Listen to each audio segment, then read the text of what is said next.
ఓం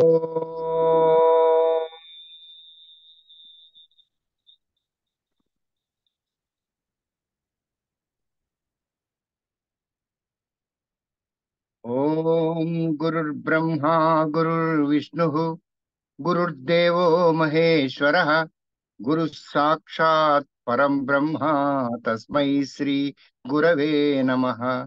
అజ్ఞానతిమిరాంధస్య జ్ఞానాంజనశలాకయ చక్షురున్మిలితం యేన తస్మై శ్రీ గురవే నమః. అఖండమండలాకారం వ్యాప్తం యేన చరాచరం తత్పదం దర్శితం యేన తస్మై శ్రీ గురవే నమః. శ్రీ బ్రహ్మానందం పరమ సుఖదం కేవలం జ్ఞానమూర్తిం భావాతీతం త్రిగుణరహితం సద్గురుం తం నమామి. త్వమేవ మాతా చ పితా త్వమేవ త్వమేవ బంధుశ్చ సఖా త్వమేవ త్వమేవ విద్యా ద్రవిణం త్వమేవ త్వమేవ సర్వం మమ దేవ దేవ త్వమేవ సర్వం మమ దేవ దేవ. ఓం నమ శ్రీయతిరాజాయ వివేకానంద సూరయే సచ్చిత్ సుఖ స్వరూపాయ స్వామినే తాపహారిణే స్థాపకాయ చ ధర్మస్య సర్వధర్మ స్వరూపిణే అవతార వరిష్ఠాయ రామకృష్ణాయ తే నమః. రామకృష్ణాయ తే నమః. శ్రీ శారదామాత పాదారందాలకు ప్రణామాలు. యోగ సాధన కోసం సిద్ధంగా ఉన్న సాధకులందరికీ కూడా ఆశీస్సులు. బోధనకు చక్కటి విషయాలన్నీ కూడాను యోగులుగా మీరందరూ కూడా తయారయ్యేందుకు అనుగుణమైన విషయాలన్నీ కూడాను అధ్యాపనం చేస్తూ ఉన్న అధ్యాపకులందరికీ కూడా నా ప్రణామాలు. మనం వ్యాస వారి YICA అనే యోగ సాధన కార్యక్రమంలో యూనిట్ 1 అంటే 2వ బ్లాక్ లో 1వ యూనిట్ చూసాం. అది భారతీయ సంస్కృతికి సంబంధించిన విషయం. సంస్కృతి కూడా 2 విభాగాలుగా ఉంటుంది అని చెప్పేసి అనుకున్నాం. ఒకటి మెటీరియలిస్టిక్ కల్చర్, అంటే పదార్థం, భౌతికం, ఈ విషయమైన అంటే మనం వాడిన వస్తువులు కానివ్వండి, అలాగే మన సంస్కృతి ఎలాగా మెటీరియలిస్టిక్ టెండెన్సీతో, భౌతికవాద దృష్టితో ఏ విధంగా అభివృద్ధి చెందింది అనే విషయాన్ని, సరస్వతి లోయ, ఆ పరివాహిక ప్రాంతంలో వెలసిల్లిన నాగరికత, ఇవన్నీ కూడా భౌతిక దృష్టితో చూడడం జరిగింది. ఇంక ఇప్పుడు 2వ యూనిట్. ఈ యూనిట్ లో మనం ఏం నేర్చుకోబోతున్నాం? భారతీయ మైండ్ కల్చర్. మైండ్ కల్చర్ అంటే మన మేధా సంపద అని చెప్పేసి అంటాం కదా. ఈ మేధా సంపద గురించిన సంస్కృతి ఏ విధంగా డెవలప్ అయిందంటే భౌతిక సంస్కృతి, మానసిక సంస్కృతి, మేధా సంస్కృతి, mind culture, physical culture, mind culture అని 2 విభాగాలుగా ఇది విభజించబడింది. మొదటి విభాగాన్ని మనం పరిశీలించాం. అది బహుశా అర్థమైంది అని అనుకుంటున్నాను. కొంతమంది కొన్ని డౌట్స్ వచ్చినాయి. సంస్కృతికి యోగాకి ఉన్న సంబంధం ఏమిటి అని చెప్పేసి. అది మనం క్లాసు చివరిలో మనం ఒకసారి పరిశీలిద్దాం, ఎందుకంటే ఈ విషయం అందరికీ తెలియాలి. ఇప్పుడు ఇందులో నిర్మాణం ఎలా జరుగుతుందని చెప్పేసి అంటే, ఇది మైండ్ కల్చర్ అనేది ఏంటి అనే ఒక పరిచయం, అసలు ఎందుకోసం ఇది నిర్దేశించబడిందనే ఉద్దేశం, తర్వాత మేధా సంపద యొక్క సంస్కృతి అంటే మానసిక సంస్కృతి అని చెప్పేసి అంటాం దీన్ని. మైండ్ అంటే మనసు అని మనం అనుకుంటుంటాం కాబట్టి మానసికమైన సంస్కృతి అని దీన్ని మనం వ్యవహరించవచ్చు. ఇందులో ప్రధానంగా ఏమవుతుందంటే, మానసిక సంస్కృతి మైండ్ కల్చర్ లో మన వేదములు, ఉపనిషత్తులు, ఇవి కదా మేధావులు అని చెప్పేసి అనుకున్నప్పుడు, మన ఋషులు ప్రపంచంలోని దార్శనికులు, గొప్ప మేధావులు. ఈ మేధా సంపద వల్లే ప్రపంచంలో ఆదిగా వచ్చిన రిటర్న్ క్రానికల్స్ అని చెప్పేసి అంటాం. అంటే లిఖితపూర్వకమైన విషయ పరిజ్ఞానాన్ని అందించే గ్రంథాలు, వాటిని మనం వేదాలు అని మొన్న చదివిన ఈ మొదటి యూనిట్ లో తెలుసుకున్నాం. ఈ వేద సంస్కృతి అనే దాన్ని విలసిల్లింది అని చెప్పేసి అంటే అసలు వేదాలంటే ఏమిటి? వేదాలు తర్వాత ఇంకేమన్నా ఉన్నాయా అంటే ఉపనిషత్తులు, ఇంకా దర్శనాలు, ఆరణ్యకాలు అవి చాలా ఆ, ఇది విస్తారమైన సంపద. సాహితీ సంపద అనేది మనకి అతి విస్తారంగా ఋషుల చేత ప్రసాదించబడింది. ఇదంతా ఏమిటి అనే విషయాన్ని ఇప్పుడు మనం ఈ మేధా సంపద అనే విషయంలో చూడబోతున్నాం అన్నమాట. ఈ వేదాలు, ఉపనిషత్తులు అసలు ఏ విధంగా వర్గీకరించబడ్డాయి, అవి ఎన్నున్నాయి, ఎలా ఉంటాయి అనే దాన్ని కూడా మనం ఈ యూనిట్ లో చూడబోతున్నాం. చివరిలో మనకి మామూలుగా ఉండే అసలు ఏం నేర్చుకున్నాం అనే ఒక సారాంశం, దీని మీద ప్రశ్నలు, ఇవన్నీ కూడా సాధారణంగా ఉండేవి. మొట్టమొదటగా మనం ఈ సబ్జెక్ట్ గురించిన ఒక పరిచయం చేసుకుందాం. ఏంటి అన్ని తెలియాలంటే మనకేం తెలియాలంటే ఆంథ్రోపాలజీ అంటారు ఇంగ్లీష్ లో. దాన్ని తెలుగులో మనం మానవ శాస్త్రం అని చెప్పేసి అంటాం. అంటే మానవుడు ఏ విధంగా పుట్టాడు, పెరిగాడు, అభివృద్ధి చెందాడు అనే విషయాన్ని మనకి ఒక సవ్యమైన విధానంలో పరిచయం చేసేదన్నమాట. అంటే అది శాస్త్రీయ పరంగా దీన్నంతా కూడా అబ్జర్వ్ చేసి మరి మానవ పరిణితి అనేది ఎలా జరిగింది, మానవ పరిణామం అనేది ఎలా జరిగింది అనే దాన్ని మనకు దొరికిన ఆధారాలు బట్టి రాస్తే గనక అది ఆంథ్రోపాలజీ అనే ఒక శాస్త్రం అయిందనమాట. దీని ద్వారా మనకేం తెలిసిందంటే ఇప్పుడు ఒక సమూహంలోని ప్రజలు ఉన్నారు. ఒక ఏరియాలో ఒక సమూహం కింద ప్రజలు ఉన్నప్పుడు వారు వాడిన భౌతిక వస్తు సంపద, ఈ భౌతిక అవసరాలన్నీ కూడా ఆ ఎలా అవసరాలు అన్నప్పుడు మనం వ్యవసాయం కానివ్వండి, పరిశ్రమలు కానివ్వండి వచ్చినప్పుడు వాటి ద్వారా నువ్వు భౌతికంగా ఏమేమి వస్తువులైతే వాడతావో వాటి యొక్క అవసరం నీకు తీరిపోయింది. ఇప్పుడు అవసరం తీరిపోయిన తర్వాత ఏం జరుగుతుంది? ఇంకేముంది, జీవితం సుఖంగా స్థిరంగా సాగుతూ ఉంటుంది. దేనికోసం తపన పడాల్సిన అవసరం లే. ఏదో ఈ రోజు తిండి కోసం పరిగెత్తాలా, ఈ రోజు బట్ట కోసం పరిగెత్తాలా అన్న అవసరం లేదు. ఎందుకంటే ఈ అవసరాలన్నీ కూడాను మనం చక్కగా ఒక ప్రణాళికాబద్ధంగా పంటలు పండించాం, ధాన్యాలు దాచుకున్నాం, అలాగే వస్త్రాలు నేసాం, వస్త్రాలు కట్టుకుంటున్నాం. కట్టుకోవడమే కాకుండా ముందు జాగ్రత్తగా దాచుకున్నాం. ఇవన్నీ అయిన తర్వాత ఏంటి, ఇంక ఇప్పుడు ప్రస్తుతం చేయడానికి చేతిలో పని అంటూ ఏం లేదు.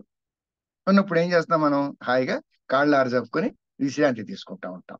ఈ విశ్రాంతి తీసుకునే సమయంలో ఇలా దొరికిన ఈ విరామ స్థరాన్ని, విరామ సమయాన్ని ఏం చేస్తాం మనం? ఖాళీగా కూర్చుంటే ఇది ఆయన ఆయన idle man's brain is a devil's den అని చెప్పేసి అంటారు. అంటే మనం ఏ పని లేకుండా గనక కూర్చుంటే గనక మనం ఆలోచనలు వస్తాయి. అది వృధాగా ఆలోచించే వాళ్ళు పనికిమాలిన విషయాలన్నీ ఆలోచిస్తారు. కానీ మేధావులు ఏం ఆలోచిస్తారు? ఇది ఎందుకు జరిగింది? ఇది ఎలా జరిగింది? ఎలా జరిగితే బాగుంటుంది? అనే విషయాలన్నిటి మీద కూడా వాళ్ళు ఆహ్, పునః పునః ఆలోచించడం అన్నమాట. జరిగిన విషయాల్ని పునరావృత్తం అని చెప్పేసి అంటాం కదా! పునః ఆవృత్తం చేసుకుంటూ కూర్చొని ఆలోచించినప్పుడు వీళ్ళకి చాలా విషయాలు అంటే వాళ్ళు అంతరంగంలోకి ప్రయాణించడం జరిగింది. ఈ అంతరంగంలోకి ప్రయాణించిన కొంతమంది మేధావంతుల ఆలోచనల నుండి ఉద్భవించినవే మానసిక సంస్కృతి అని చెప్పేసి అంటే మైండ్ కల్చర్ అనేది అదే. ఏ విధంగా వచ్చింది అనే దాన్ని మనం తెలుసుకోబోతున్నాం అన్నమాట. ఇందులో మనం ఒక ఉద్దేశంతో మొదలుపెట్టాం కదా! ఏంటి ఆ ఉద్దేశం? ఇందులో ఏం నేర్చుకోవాలనుకుంటున్నామంటే, మనం ఏం నేర్చుకోబోతున్నామంటే ఇండో ఆర్యన్స్ అని చెప్పేసి. అంటే భారతదేశంలో నివసించిన మొట్టమొదటి విలసిల్లిన ఆర్య నాగరికత అని చెప్పేసి అనుకున్నాం కదా! మొహంజోదారో, హరప్పా ప్రాంతంలో విలసిల్లిన సరస్వతి నదీ పరివాహిక ప్రాంత నాగరికత అని చెప్పేసి అనుకున్నప్పుడు, ఈ సంస్కృతి మనది. వాళ్ళు ఏమన్నారంటే దీన్ని ఈ పాశ్చాత్యులు ఇండో ఆర్యన్ నాగరికత అని చెప్పేసి అని అన్నారనమాట. సివిలైజేషన్ కి ఆ పేరు పెట్టారు. పెట్టి ఆ రోజుల్లో ఉండే వాళ్ళ మనస్సు ఏ విధంగా ఉంది, వాళ్ళ మనోభావాలు ఏ విధంగా ఉన్నాయి, వాళ్ళ ఆలోచనలు ఏ విధంగా ఉన్నాయి. అంటే నిజం చెప్పాలంటే ఆ కాలంలో ఇవన్నీ కూడా భౌతికమైన అవసరాలన్నీ తీరిన తర్వాత తాత్వికమైన విషయాల్ని ఆలోచించడం మొదలుపెట్టారట కదా! ఆ విషయాల గురించిన ఆ తాత్వికమైన ఆలోచనలు, తాత్వికమైన జీవన విధానం వల్ల ఏమొచ్చింది? అతి సంపన్నమైన వేద సంస్కృతి అక్కడ విలసిల్లిందనమాట. ఈ విషయాన్ని మనం ఇప్పుడు తెలుసుకోబోతున్నాం. ఈ వేద సంస్కృతి అంటే ఏంటి? అది ఎలా విలసిల్లింది? ఎలా ప్రభవిల్లింది అనే విషయం మీద మనం ఈరోజు పరిశీలన చేయబోతున్నాం. మానసిక సంస్కృతి అంటే వేద ప్రపంచం. అంటే ఆ కాలం అంతా వేద ప్రపంచం అని చెప్పేసి అనుకోండి. వేదాలు ఆవిర్భవించిన సమయం కాబట్టి అది వేద ప్రపంచం. ఆ సమయంలో ఆవిర్భవించిన సాహిత్యం నిజంగా ప్రపంచం మొత్తాన్ని ఆశ్చర్యచకితులు చేసిందట. 4 వేదాలు. నిజానికి వేదం అంతా ఒకే రాశి కింద ఉండేది. వేదవ్యాసుడు మనకి ఈ విషయాన్ని బట్టి మనం ఆ వేదాల గురించి కూడా తెలుసుకున్నాం. ఆ వేదాలంటే ఏంటి? ఋగ్వేదము, యజుర్వేదము, సామవేదము, అథర్వణ వేదం అనేది ఏ విధంగా ఏ సబ్జెక్టుని తీసుకొని వాళ్ళ వేదవ్యాసుడు వేద రాశిని విభజించి మనకి చతుర్వేదములు అనే విషయాన్ని ఇచ్చాడు అని చెప్పేసి అన్నప్పుడు ఈ 4 వేదాలు వచ్చినాయి. ఆ తర్వాత ఈ వేదాలని అధ్యయనం చేస్తూ ఉన్న ఋషులు వారికి ఏదైతే కనుక దర్శనం అంటే వేదాన్ని చదువుతూ ఉన్నప్పుడు ఏ విషయం వారికి అవగతమైంది, ఏ విషయం వారు తెలుసుకున్న విషయాన్ని వారు మనకు కూడా చెప్పాలని ప్రయత్నించారు. దాన్ని ఏమనకరు వేదానికి దగ్గరగా కూర్చొని అధ్యయనం చేసినప్పుడు వారికి సంభవించిన అనుభవాలే కానివ్వు, ఆలోచనలే కానివ్వు వాటినన్నిటిని వారు ఒక గ్రంథస్థం చేస్తే గనక అవి ఉపనిషత్తులు అని చెప్పేసి అన్నమాట. ఉపనిషత్ అంటే దగ్గరగా కూర్చోవడం. ఈ దగ్గరగా కూర్చున్నందువల్ల వారికి అవగతమైన విషయం. అది ఉపనిషత్తు. ఇవి చాలా విశేషమైన పుస్తకాలు. ఆ కాలంలో వచ్చిన వేదాలు, ఉపనిషత్తులు కూడా చాలా ఆ తార్కికమైన, తాత్వికమైన జ్ఞానాన్ని అందులో నిక్షిప్తం చేశారనమాట. ఇప్పుడు దాదాపు ఇది ఎప్పుడు జరిగింది? 3000 సంవత్సరాల క్రిందట జరిగింది అని చెప్పేసి మనం నిన్న తెలుసుకున్నాం. ఈ 3000 సంవత్సరాలు ప్రాంతంలో గణనీయమైన యుద్ధాలు ఏదో వీరు చెప్పిన ఏదో ఊహాజనితమైన ఆర్య ద్రవిడ యుద్ధాలని చెప్పేసి అనగా నిజానికి ఆర్యులు లేరు, ద్రవిడులు లేరు అన్నప్పుడు అక్కడ యుద్ధమే జరగలేదు. ఇంకా యుద్ధమే జరగనప్పుడు ఇంక వీరేమవుతుంది, వీళ్ళకి చక్కని ప్రశాంతమైన జీవితాన్ని వాళ్ళందరూ కూడా గడిపారు అన్న విషయం మనకి అర్థమవుతుంది. ఇప్పుడు ఇలా ప్రశాంతమైన జీవితం గడుపుతున్నప్పుడు ఏమనుకున్నాము? కాంటెంప్లేషన్, ధ్యానం, మెడిటేషన్, ఆలోచన తర్వాత ధ్యానం, ఈ రెండిట్లో కూడాను వారు నిమగ్నమై ఉన్నారట. అప్పుడు తద్వారా ఏం జరిగింది? ఆలోచనలో ఉన్నప్పుడు, అంతర్ధ్యానం చేసినప్పుడు మనం అంతర్యామి అని చెప్పేసి అంటాం. ఈ మన లోపల ఒక ప్రయాణం చేస్తూ ఉన్న ఆ చేతన గురించిన జ్ఞానం వాళ్ళకి బయటపడిందనమాట. ఈ అంతర్మథనంతో స్వజ్ఞానము అంటే నేనంటే ఏమిటి? ఈ రమణ మహర్షి అడుగుతుంటారుగా.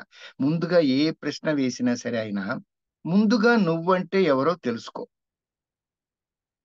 అంటే నువ్వంటే ఈ భౌతికమైన శరీరమా? ఆత్మయా? అనే ఆత్మజ్ఞానాన్ని గురించిన పరిచయం రమణ మహర్షి చేసేవారు. అదే పని ఆ కాలంలో వీళ్ళందరూ కూడాను విరామంగా కూర్చున్న సమయంలో నేను ఎవరు అనే ఒక ఆ అంతరంగంలో ప్రశ్నించుకున్నప్పుడు లభించిన జ్ఞానాన్ని ఏమంటామంటే మనం స్వజ్ఞానం అని చెప్పేసి అంటాం. ముందుగా స్వజ్ఞానం వస్తుంది. అంటే the knowledge about my self. తర్వాత ఏమవుతుంది? ఇదే జ్ఞానము పరమాత్మ అనేవాడు వేరే ప్రత్యేకంగా లేడు. అది మనలోనే ప్రవర్తించ వీలైనటువంటి జ్ఞానము పరమాత్మ జ్ఞానం అని చెప్పేసి అంటే అని తెలిసినప్పుడు అది స్వజ్ఞానం కాస్త ప్రజ్ఞానం అవుతుంది. ప్రజ్ఞానం అంటే ది ఆస్పిషస్ నాలెడ్జ్ అన్నమాట. అంటే పరమాత్మ గురించిన జ్ఞానం. నా గురించి నేను ధ్యానం చేస్తే ఏమైంది? పరమాత్మ బయటపడ్డాడంట. ఒక సూఫీ సంత్ ఒక ఆయన చెప్తాడనమాట. ఏం చెప్తాడు? నేనెవరు అని ధ్యానం చేసినప్పుడు నేను పరమాత్మ అని తెలిసింది. పరమాత్మ ఎవరు అని ధ్యానం చేసినప్పుడు అది నేనే అని తెలిసింది. ఒక సూఫీ సంత్ కూడా ఇదే విషయాన్ని ఏ విధంగా అయితే కనిపెట్టడం జరిగింది అంటే ఎవరైనా సరే ఈ జ్ఞానం పొందడానికి అర్హులు. కావాల్సింది ఏంటి మనలో? ఆ కుతూహలం, ప్రశ్నించుకునే శక్తి. ప్రశ్నించుకుంటే తద్వారా లభించే ఆ జవాబుని తీసుకునే శక్తి. ఈ రెండు ఉన్నప్పుడు ఏ ఒక్కరికైనా సరే ఈ తత్వం తెలుస్తుందన్నమాట. ఈ ఈ విషయాలు తెలిసిన తర్వాత అంతర్మథనం ద్వారా స్వజ్ఞానాన్ని, తర్వాత ప్రజ్ఞానాన్ని దర్శించారు. వేద సంస్కృతికి ఈ ఉపనిషత్తులు అనేవన్నీ ఒక వెన్నెముక లాంటివి అనమాట. ఎందుకంటే వెన్నెముక అంటే చూడు, మనకు నిలబడటానికి ఏ విధంగా వెన్నెముకయే సహకరిస్తుందో, అదే విధంగా వేద సంస్కృతి నిలబడటానికి ఉపనిషత్తులు ఆ విధమైన సపోర్ట్ ఇచ్చాయన్నమాట. ఆ విధమైన ఒక వెన్నెముకలాగా వెన్ను దన్నిచ్చాయి. ఉపనిషత్తులు వాటి శుద్ధత, ఈ స్వచ్ఛత అనే వాటిల్ని ఆ అంటే ఉపనిషత్తులు ఋషుల చేత రాయబడ్డాయి. కానీ ఇవి శుద్ధమైనవి, స్వచ్ఛమైనవి అనే విషయం ఎలా తెలిసింది? దాన్ని మనకి ఎవరో అర్థం అయ్యేటట్లుగా వివరిస్తేనే కదా. ఇలా వివరించిన గొప్ప మహానుభావులు ఎవరయ్యా అని చెప్పేసి అంటే ఒకరేమో ఆది శంకరాచార్య, రెండో వారేమో రామానుజాచార్య, మూడో ఆయనేమో మధ్వాచార్య. ఒక ఆయనేమో అద్వైతము, రెండోది విశి అదే, అద్వైతము, ద్వైతము, విశిష్టాద్వైతము. ఈ విధంగా మూడు విధాలమైన ఆలోచనలు ఉన్న వాళ్ళు ఈ ఉపనిషత్తుల్ని వాళ్ళు దర్శించి వారు మనకి అర్థమయ్యేటట్లుగా భాష్యము అని చెప్పేసి అంటారు. ఆ భాష్యాలు ఇచ్చారనమాట. అంటే వారు ఏ విధంగా ఉపనిషత్తును అర్థం చేసుకున్నారు అని. వారు ఏ విధంగా అర్థం చేసుకున్నారో మనకు తెలిసిందంటే కనుక మనకు కూడా అంత తేలిక అర్థమైపోతుంది అనమాట. ఇంత ఇంత గొప్ప అద్భుతమైన కార్యక్రమం వాళ్ళు చేపట్టి మనకు భాష్యాలని చెప్పేసి అందించారు. తద్వారా తెలిసింది అవి ఎంత శుద్ధమైనవో, అవి ఎంత స్వచ్ఛమైనవో. ఇప్పుడు పురాతన వేద సంస్కృతి అంటే ఏంటి? ప్రకృతితో మమేకమై ఎప్పుడైతే వీరు అరణ్యాల్లో ఉంటూ నదీ పరివాహక ప్రాంతాల పక్కన వారి నివాసాలను ఏర్పరచుకొని అక్కడ గురుకులాలని చేస్తూ వారు సంపాదించిన జ్ఞానాన్ని తర్వాతి తరాల వారికి శిష్యులకు అందించారు కదా. ఇప్పుడు వారు ఎక్కడున్నారు? ప్రకృతిలోనే జీవించారు. అందువలన ఏమైంది? వాళ్ళు ప్రకృతిలోని ప్రతి విశేషాన్ని కూడాను వారు ఆ దైవీ గుణాలు, అంటే దైవీ గుణం అని చెప్పేసి అంటే మనం ఒకసారి అనుకున్నాం ఏంటంటే దీయతే ఇతి దేవాన్, ఇచ్చే గుణం ఉన్నది దైవీ గుణం, ఇచ్చేవాడు దేవత. ఇప్పుడు యజ్ఞాలు చేస్తున్నాం, ఇంద్రుడు మనకి ఏం చేస్తాడు? యజ్ఞాద్ భవతి పర్జన్య పర్జన్యాద యజ్ఞ సంభవ అని చెప్పేసి అంటాం మనం. యజ్ఞాద్ భవతి ఆ పర్జన్య అంటే యజ్ఞం వల్ల మేఘాలు ఏర్పడతాయి, మేఘాల వల్ల వర్షం కురుస్తుంది, వర్షం కురిసినందువల్ల పంటలు పండుతాయి. ఈ విధమైన యజ్ఞ నిర్వహణ జరిగినప్పుడు దేవతలు సంతృప్తి చెంది మనకి వర్షం రూపంలో ఇచ్చేవాళ్ళు. వాళ్ళ హర్షాన్ని వర్ష రూపంలో మనకి అందించారనమాట. ఈ వర్షం వల్ల మనకి భుక్తి జరిగింది. మనకి ఇదిగో ఆ, అన్ని విధాలా కూడా అవసరాలన్నీ తీరి విరామంగా కూర్చునే అవకాశం మనకి లభించింది అనమాట. ఇప్పుడు వీళ్ళు ఏం చేశారు? ప్రకృతిలో ఉన్నందువల్ల ఇచ్చే ప్రతిదీ, అంటే ఏ చెట్టు అయినా సరే మనం వెళ్ళి కాయ కోస్తున్నప్పుడు ఓ నాకు రూపాయి పెట్టి నువ్వు కాయ కోసుకో అంటదా? అన్నది కదా. అంటే అంటిల్ అండ్ అన్లెస్ అదేదో ఒక తోటలో పెంచేవాడు ఎవడన్నా ఉంటే తప్ప ప్రకృతిలో సహజంగా పెరిగిన ఏ వృక్షము కూడా తన ఫలాలను కేవలం తన తర్వాత వచ్చిన జీవజాలాలు అనుభవించేందుకే అని ఆ, నిశ్చయించుకొని కేవలం ఇవ్వడమే ప్రధానంగా అవి ఫలాల్ని ఫలాల్ని కాసి పండించి మనకు అందించడం మొదలుపెట్టాయి.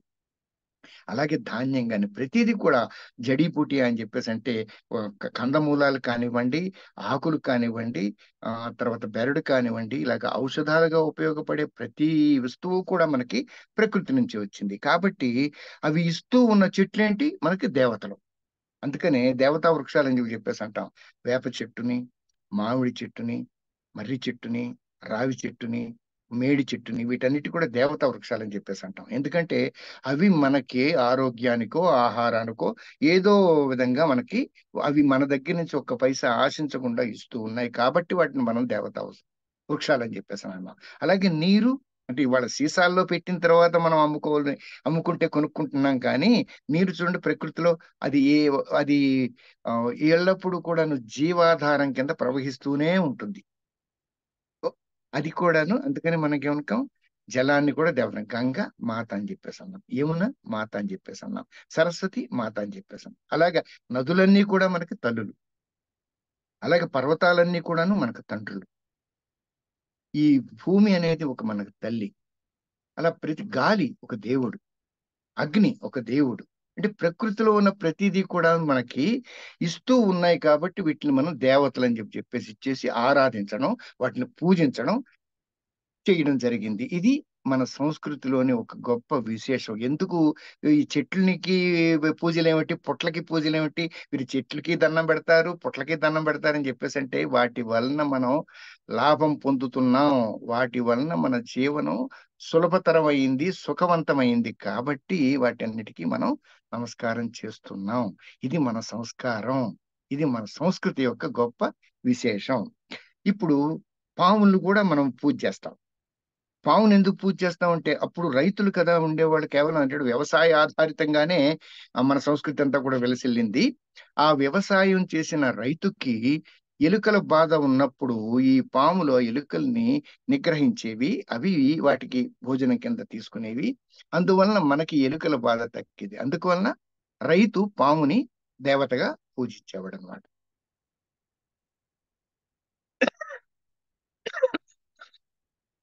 ఈ అనాది ప్రజల్లో మనకి ఈ విషయాన్ని చూసిన అనాదే కాదు, మనకు ఆ సంస్కృతి మనలో ఒక భాగం అయిపోయి ఈ రోజు కూడాను సుబ్రహ్మణ్య షష్ఠి అని చెప్పేసి అలాంటి ఈ నాగుల చవితి అని చెప్పేసి ఇవి చేసినప్పుడు మనం పావులను కూడా ఆరాధిస్తూ ఉంటాం. అలా ప్రకృతితో మమేకమై జీవించాం, ప్రకృతిని మనం అదేంటి ఆరాధించాం, ప్రకృతిని దైవం కింద భావించాం. ఇప్పుడు కేవలం మనం మాత్రమేనా ఈ విధంగా భావించింది? కాదు కాదు. పురాతన సంస్కృతులు ఏవైతే ఉన్నాయో, గ్రీక్ సంస్కృతి కానివ్వండి, ఈ మెసపొటేమియన్, బాబిలోనియన్, ఈ ప్రాంతాలు ఈజిప్షియన్, ఈ వీళ్ళందరూ కూడాను ప్రకృతి శక్తుల్ని దేవతలుగా, ఈజిప్ట్ సైడ్ అయితే సూర్యుడికి అమోన్ రా అని చెప్పేసి అంటారు. రా అంటే కిరణం, రే. రా అంటే రాముడు. రాముడు కూడాను సూర్యవంశపు రాజు. సూర్యుడు వాళ్ళ వంశానికి దేవత. అలాగే అమోన్ రా వంశానికి కూడా వాళ్ళు సూర్య ఆరాధకులు. దానికి ఆలయాల కిందే పిరమిడ్లు నిర్మించారు వాళ్ళు. అమోన్ రాయ్ కాకుండా రామోస్ వాళ్ళ పేర్లు. మనకేం శ్రీరామచంద్రుడు అని మనకున్నట్టుగానే వాళ్ళకి రామోస్ అనే రాజు ఉండేవాడు. అంటే రామ అనే పేరు శబ్దం అది కేవలం ఒక సంస్కృతికి పరిమితం కాదు. అది అందరికీ కూడాను తెలుసు అనమాట. ముందే తెలుసు. రా అనే విషయంలో ఉండే అగ్ని బీజం అని చెప్పేసి అన్న విషయం మన వాళ్ళకి తెలుసు. ఈ ఇలా ఉన్నప్పుడు అమెరికన్ ఇండియన్స్ అని చెప్పేసి అంటాం, రెడ్ ఇండియన్స్ అని చెప్పేసి మనం ముందు చదువుకున్నాం కూడాను. ముందు మీకు విషయం చెప్పాను. కార్లస్ కసాండ్రా అని చెప్పేసి అనే అతను వీళ్ళు ఈ యాకుయి ఇండియన్ల సంస్కృతిని పరిశీలించాలని చెప్పేసి అక్కడికి వెళ్ళి అక్కడ ఒక డాన్ జువాన్ అనే అతనితో 4-5 సంవత్సరాలు కలిసి నివసించి వాళ్ళ ఆచారాలని పరిశీలించి తను మంచి పుస్తకం రాశాడని చెప్పేసి తద్వారా అది కేవలం వాళ్ళొక్కడే కాదు, ప్రపంచంలోని అన్ని జాతులు కూడా ఈ విధమైన నమ్మకాలు ఉన్నాయి, ఈ విధమైన ఆచరణలు ఉన్నాయి అన్న విషయం మనకు తెలిసింది కదా. ఇలా డాన్ జువాన్ అన్న దగ్గరికి కార్లా కసాండ్రా వెళ్ళినప్పుడు తను ఒక విషయాన్ని చెప్పాడు. ఏంటి? నల్ల మందు అనే దాన్ని మనకు తెలుసు. ఈ గంజాయి అని చెప్పేసి అంటాం మనం, ఆకు. ఈ గంజాయి ఆకు, నల్ల మందు ఒక చెట్టు, గసగసాల చెట్టు అని చెప్పేసి అంటాం మనం. ఈ చెట్టు నుంచి నల్ల మందు తయారు చేస్తారు. అది ఇప్పుడే కాదు, అది అనాది కాలం నుంచి కూడాను ఉంది. ఋషులు కూడా దాని నుంచి ఈ నల్ల మందుని తీసేవారు. దాన్ని ఎందుకు ఉపయోగించారు అన్న విషయం మనం ఇప్పుడు తెలుసుకుంటాం. ఈ నల్ల మందు మొక్కలోంచి నల్ల మందు తీసినప్పుడు అదేం చేస్తుంది? సాధారణంగా అది మత్తును కలుగజేస్తుంది. మత్తును కలుగజేయడం ఒకటే కాదు, మనల్ని ఈగో అని చెప్పేసి అంటాం కదా, అంటే మనం నేను అనే ఒక ఆలోచనని కూడాను అది తీసేస్తుందట. నేను అన్న ఆలోచన పోగానే నువ్వు ధ్యాన స్థితికి చేరుకుంటావు కదా. అది వాళ్ళు కూడా రెడ్ ఇండియన్స్ కూడా దీన్ని తెలుసుకొని ఆచరించేవాళ్ళు. ఈ ఆచరించినప్పుడు వాళ్ళు మొక్కల్ని ఏ విధంగా గౌరవిస్తారనే విషయం కార్లస్ కసాండ్రాని తను కూడా ఒక రోజు ఈ నల్లమందు సేకరించడానికి అడవికి వెళ్తూ కసాండ్రాని కూడా తీసుకువెళ్ళాడట. తీసుకెళ్ళినప్పుడు వీళ్ళిద్దరూ ఒక చెట్టు దగ్గరికి వెళ్ళారు. ఒక ప్రదేశంలో ఈ మొక్కలన్నీ కూడా పెంచుతున్నారు వాళ్ళు, లేదంటే పెరుగుతున్నాయి. అవి పెరుగుతున్నప్పుడు ఈ కసాండ్రాని తీసుకుని వెళ్ళిన డాన్ జువాన్ ఒక మొక్క ముందు మేము నల్ల మందు సేకరించే విధానం చూడు అని చెప్పేసని తన పక్కన కూర్చోబెట్టి తను ఆ చెట్టు ముందు మోకరిల్లి కూర్చున్నాడంట. కూర్చొని దాన్ని ప్రార్థించాడంట. ఏమని? ఓ మొక్క, నీ పూలు నాకు కావాలి. నీ పువ్వును కొయ్యడం అంటే నిన్ను నేను బాధ పెట్టడం. ఇది నాకు అవసరం. కాబట్టి ఈ పువ్వును తీసుకోవాల్సి వస్తుంది. పువ్వును తుంచినందువల్ల నువ్వు బాధపడతావు. నిన్ను బాధ పెట్టవలసి వస్తుంది. అందుకు నన్ను మన్నించు అంటూ ప్రార్థించి చాలా జాగ్రత్తగా ఎంత నెమ్మదిగా వీలైతే అంత నెమ్మదిగా పువ్వుని తుంపి ఒక 4, 5 పూలని చేతిలో ఏదో మన భగవత్ కార్యక్రమానికి కైంకర్యానికి పూలు తీసుకెళ్తామే అంత పవిత్రమైన భావనతో ఆ పూలనంత పవిత్రంగా చేతులు 2 చేతులతో పట్టుకొని తీసుకొని ప్రేమపూర్వకంగా వాటి వంక చూస్తూ తను ఈ తన గ్రామానికి వస్తారండి. ఇద్దరు కూడా గ్రామానికి వచ్చారంట. వచ్చిన తర్వాత ఆ పూలని ఒక ఈ చెక్క కల్వం ఉంటది కదా! దాంట్లో వేసి దాంట్లో నిదానంగా పూలను కూడా దంచే ముందు నన్ను మన్నించు, మిమ్మల్ని దంచవలసి వస్తుంది, మిమ్మల్ని బాధ పెట్టవలసి వస్తుంది అని వాటిని ప్రార్థించి మరీ దంచి ముద్దను చేశాడంట. ఆ ముద్ద నుంచి చిన్న చిన్న గుళికల్లాగా తయారు చేసి, ఇది మనం వాడబోయే నల్ల మందు. దీని వలన సాధారణంగా తీసుకుంటే మత్తు వస్తుంది. కానీ ఇప్పుడు నేను చేసిన విధానంగా చేస్తే గనక నీకు మత్తు కాదు వచ్చేది. ధ్యాన స్థితి ఆయాచితంగానే లభిస్తుంది అన్న విషయాన్ని కార్లస్ కసాండ్రాకి చెప్పి తను ఒక మాత్ర తీసుకొని కసాండ్రాకి కూడా ఒక మాత్ర ఇచ్చి చక్కగా పద్మాసనంలో కూర్చొని నెమ్మది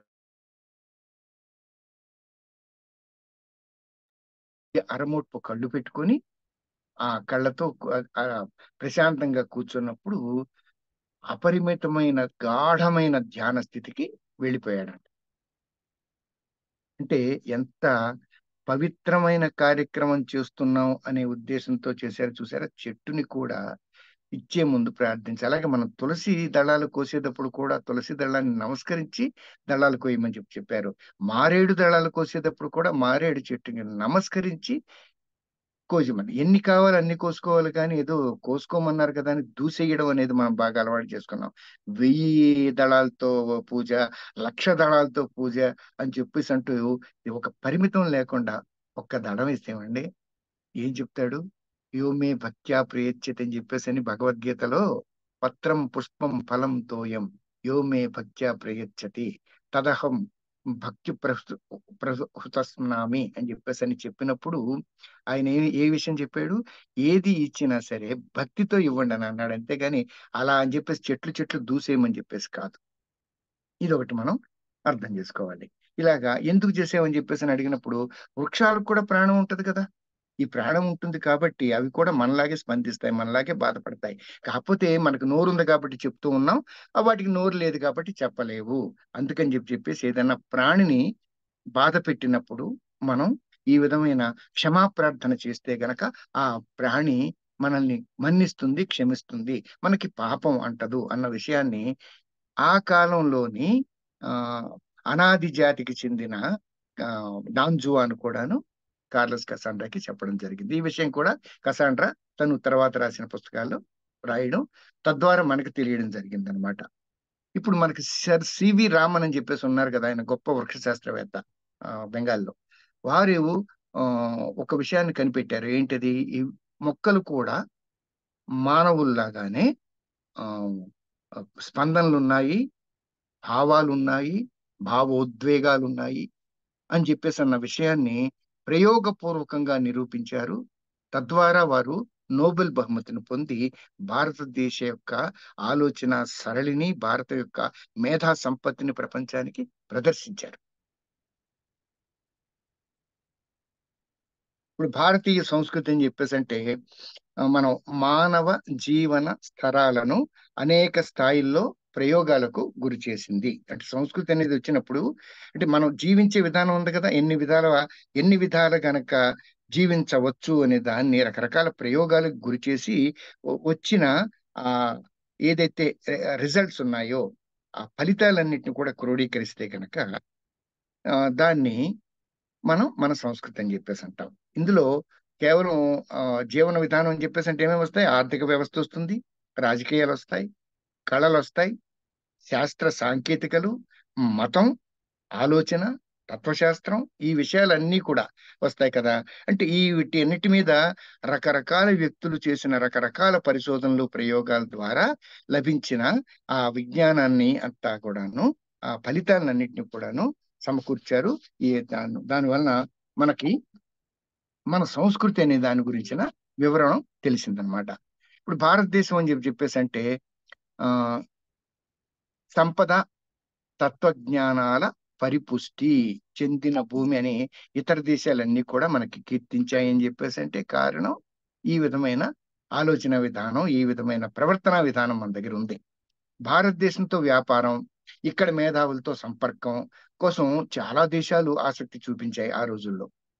పురాతన భారతంలోని వ్యక్తి సంఘంలో చాలా ముఖ్యుడు, భౌతిక అడ్డంకులన్నీ కూడాను అధిగమించేందుకు ప్రయత్నిస్తాడని, సాంఘికంగా వ్యక్తిగతంగా కూడా సంతోషంగా ఉండేందుకు ఆత్యంతిక దుఃఖ నివృత్తి, పరమానంద ప్రాప్తి అని చెప్పేసి, ఎందుకోసం నువ్వు ఇవన్నీ చేస్తున్నావు అని చెప్పేసి అంటే మనం ఏంటి దుఃఖ నివృత్తి, ఆత్యంతిక అంటే అది అట్మోస్ట్, అది ఎంత అంటే సంపూర్ణంగా అనమాట. దుఃఖ నివృత్తి, పరమానంద ప్రాప్తి, ఇందుకోసం ప్రయత్నించింది భారతీయ సమాజం ఆ రోజుల్లో. ఈ విషయాలే మిగతా ప్రపంచం అంతా తెలుసుకుని, ఆహా ఇంత అద్భుతమైన విషయాన్ని వీళ్ళు తెలుసుకుని మనకి వేదాలు, ఉపనిషత్తులు అనే వాటి ద్వారా అందించారని చెప్పేసి తెలుసుకున్న ప్రపంచం అంతా కూడా భారతదేశానికి నమోవాకాలు తెలిపిందనమాట. ఇలాంటి ఆచరణలన్నీ కూడా మనం చక్కగాను ఋగ్వేదం, మిగతా వేదాలన్నిట్లో, ఉపనిషత్తుల్లో కూడా ఈ విషయాలు మనం తెలుసుకోగలం వాటిని అధ్యయనం చేస్తే గనక. ఇప్పుడు ఇండో ఆర్యన్లు అనే వాళ్ళు ఒక సెక్ట్ అని చెప్పేసి అనుకుంటే, ఈ ఋగ్వేదం అది వచ్చింది వారి దగ్గర నుంచి అనుకుంటే, వారి మనోభావాలు అంటే వాళ్ళ మూడ్స్ అనేవి ఎలా ఉన్నాయి అనే దాన్ని భారతీయ ఆర్యుల సమాజం అని చెప్పేసి అన్నారు అనమాట. ఇండో ఆర్యన్ అని చెప్పేసి అంటే వీళ్ళ గురించి మనకి ఎక్కడంటే ఋగ్వేదంలో ఎక్కువగా ప్రసక్తి వస్తుంది. ఇది వారు ఎలా ఉండేవారంట? భౌతికంగా చాలా దృఢకాయులంట, మంచి శరీరం, బలిష్టంగా ఉండేవాళ్ళు. వారు చేసే ప్రతి పనిలో కూడా మంచి, అంటే వయసు ఎంత ఉన్నా సరే నిత్య యవ్వనులు అనమాట. యవ్వన ఉత్సాహం వారు చేసే పనుల్లో తొణికిసలాడుతూ ఉండేది. వాళ్ళలో గొప్ప చైతన్యం, గొప్ప శక్తి, అంతేకాదు హాస్యాభిరుచి, అంటే మంచి చాలా చక్కగా ఎప్పుడు కూడా నవ్వుతూ పేరుతూ మాట్లాడారని చెప్పేసి అంటే మంచి హాస్య ప్రవృత్తితో ఉండేవాళ్ళంట. వారికి ఎందుకంటే ఇదంతా కూడా జీవితం అంటే ప్రేమ, అలాగే శ్రమ కూడా ఇష్టపడి కష్టపడేవాళ్ళంట. అంటే కష్టపడ్డామని చెప్పేసి అంటాం, కష్టపడటం కాదు అది, ఇష్టపడితేనే మనం కష్టపడతాం అనమాట. వాళ్ళు ఈ విధమైన ఆలోచన విధానం ఉన్న జాతికి చెందినవారు. నిరాశ అనేది అసలు ఋగ్వేద కాలం నాటి వాతావరణంలో లేనే లేదు. అలాగే అతీత శక్తి అని చెప్పేసి అంటాం కదా, సూపర్ న్యాచురల్ అనే విషయాన్ని వాళ్ళు నమ్మారు. అయితే దాని గురించి తెలుసుకుందామని కానీ దాన్ని మనం పొందుదామన్న ఆలోచన మాత్రం వాళ్ళకి ఏనాడు లేదు. సూపర్ న్యాచురల్ అనేది ఒకటి ఉంది అన్న విషయం వారికి తెలుసు, కానీ అది మనం పొందిన ద్వారా తద్వారా లబ్ధి పొందుదాం అనే ఆలోచన వాళ్ళు దగ్గర లేదు. సరికదా. వాళ్ళు చక్కటి ఈ తత్వజ్ఞానం వైపు కూడా వెళ్ళగలిగారు. వెళ్ళగలిగారు కాబట్టి మనకి ఈ వేదాలని, ఉపనిషత్తుల్ని అందించగలిగారు. స్వర్గం అనేది వాడికి తెలుసు, కానీ అప్పటి కాలంలోనే స్వర్గం అంటే ఎక్కడో ఉన్న ఈ పారడైజ్ కాదు, స్వర్గం అంటే మన చేతిలోనే ఉన్నది, మనం నిర్మించుకునేదే స్వర్గం, సుఖంగా జీవించడమే స్వర్గం, అది ఎక్కడికో వెళ్తే పొందేదేం కాదు, మనం ఇక్కడే పొందవచ్చు అనే విషయాన్ని కూడా ఆ రోజుల్లోనే మనం తెలుసుకున్నారు. అందుకని సుఖం అని చెప్పేసి అనక సత్ చిత్ సుఖ స్వరూపాయ అని చెప్పేసి అంటాం కదా. సత్ అంటేనేమో ఎగ్జిస్టెన్స్, చిత్ అంటేనేమో కాన్షియస్నెస్, సుఖం అని చెప్పేసి అంటే బ్లిస్. సత్ చిత్ సుఖం, ఈ మూడింటిని కూడాను ఎలా పొందాలి అనే విషయం మీద వాళ్ళు చాలా ప్రయోగాలు చేసి ఆ ఫలితాలన్నింటినీ కూడా మనకి వేద సూత్రాల రూపంలో, ఉపనిషత్తుల రూపంలో అందించారనమాట. మన ఆ సాహిత్యంలో ఇంతటి విశేషత ఉంది. కేవలం అది కవులు సృష్టించిన సృష్టి కాదు అది. అది వారు కాన్షియస్నెస్ ద్వారా పొందిన విషయాన్ని, వారు అనుభవానికి తెచ్చుకున్న విషయాల్ని మనకి అందించారన్నమాట. ఈ సుఖం అనేది ఉంది కానీ ప్రాపంచిక సుఖాలు కూడా సుఖమే కదా! మానసికంగా సుఖం ఉంటుంది. ప్రపంచంలో ఉన్న వస్తువులు సుఖాన్ని ఇస్తాయి. అందుకని ఎప్పుడైతే సుఖం పొందాలి అని అనుకుంటారో వాళ్ళు ఆ సుఖాన్ని పొందేవాళ్ళు. ఇలా పొందామని చెప్పుకోవడానికి వాళ్ళు ఏనాడు కూడా సందేహించలేదు, సిగ్గుపడలేదు. ఈనాడు మనం భౌతిక సుఖాలకు ఏ విధంగా ప్రాధాన్యత ఇస్తున్నామో, తినటానికి కానివ్వండి, పడుకోవడానికి కానివ్వండి, ఏసీలు కానివ్వండి, ఇలాగా శరీరాన్ని సుఖంగా ఉంచుకోవడానికి కావాల్సిన ప్రయత్నాలు ఏవేం చేస్తున్నామో అవన్నీ కూడా ఆ కాలంలో కూడా వాళ్ళు చేశారు. వాళ్ళు సుఖలాలసలు, భోగలాలసలు కాదు అనటానికి అవకాశం లేదు. కాకపోతే భోగలాలసులు కాదు, భోగాన్ని అనుభవించారు, సుఖాన్ని అనుభవించారు. వాటి యొక్క తత్వాన్ని తెలుసుకొని బాధ్యతాయుతంగా అనుసరించారు, ఆనందించారు. మనం కూడా ఈ విషయం అర్థం చేసుకోగలిగితే గనక సుఖాన్ని కూడా బాధ్యతాయుతంగా గనక స్వీకరిస్తే అది మానవ శరీరానికి కానీ, జీవితానికి కానీ హితంగా ఉన్నంత వరకే ఉండేటట్లయితే తద్వారా మనకి ఏ హాని జరగదన్న విషయాన్ని వాళ్ళు నిరూపించి మనకు తెలియజేశారన్నమాట. అంటే ఆనాటి ఆర్య సంతతి కేవలం భారతీయ ఆర్య సంతతి కేవల శారీరక సుఖ స్థాయిలోనే ఆగిపోలేదు. ఇప్పుడు వారు శక్తివంతం, ఉత్సాహవంతంగా ఉన్నారనంగా అలాంటి వారి మేధస్సులు ఎంత ఎజైల్ గా ఉంటాయి, ఎంత ఆ, చక్కగా పరిపుష్టిగా పనిచేస్తూ ఉంటాయి. ఇవి సుఖంగా సజావుగా సాగిపోతున్న జీవితంతో వాళ్ళు తృప్తి పడలేదు. ఇది ఎందుకంటే వాళ్ళు ఉత్సాహమైన మేధస్సుతో ఉన్నారు కదా, ఏదో కనుక్కోవాలి, ఇది ఎందుకు జరిగిందని ప్రతిదాన్ని కూడాను విశ్లేషించి చూడటం మొదలు పెట్టారనమాట. ఇప్పుడు వేదకాలపు అంత్య దశలో భారతీయ సంస్కృతిలో వచ్చింది అంటే వేదాలు ఎండ్ అయినప్పుడు అనమాట. అందుకని ఏంటంటే వేదాంతము అని చెప్పారు. వేదముల అంతకాలంలో వచ్చాయి కాబట్టి ఇవి ఉపనిషత్తుల్ని మనం వేదాంతం అని చెప్పేసి అంటాం అనమాట. ఆ సమయంలోనే అసలు ఉపనిషత్తుల్లో చూస్తే మనం వాటి భాష్యాలు కనుక మనం చూస్తే మానవ మేధా సంపద అనేది ఎంతటి ఔన్నత్యం అంటే శిఖరాలు అని చెప్పేసి అంటాం కదా, ఆ శిఖరాలకు చేరుకునే స్థాయికి చెందింది. వాళ్ళ ఆలోచనలు కానీ, వాళ్ళ విశ్లేషణ శక్తి కానీ, వాళ్ళ తాత్విక శక్తి కానీ ఆ స్థాయికి చేరుకుందంట. ఇప్పుడు విమర్శనాత్మక విచారణ అని చెప్పేసి అంటాం మనం దాన్ని ఇంగ్లీష్ లో ఇంక్వైరీ అని చెప్పేసి అంటాం. ఆ ఈ ఇంక్వైరీ అనే దాంట్లో ఎంక్వైరీ కాదు, ఇది ఇంక్వైరీ.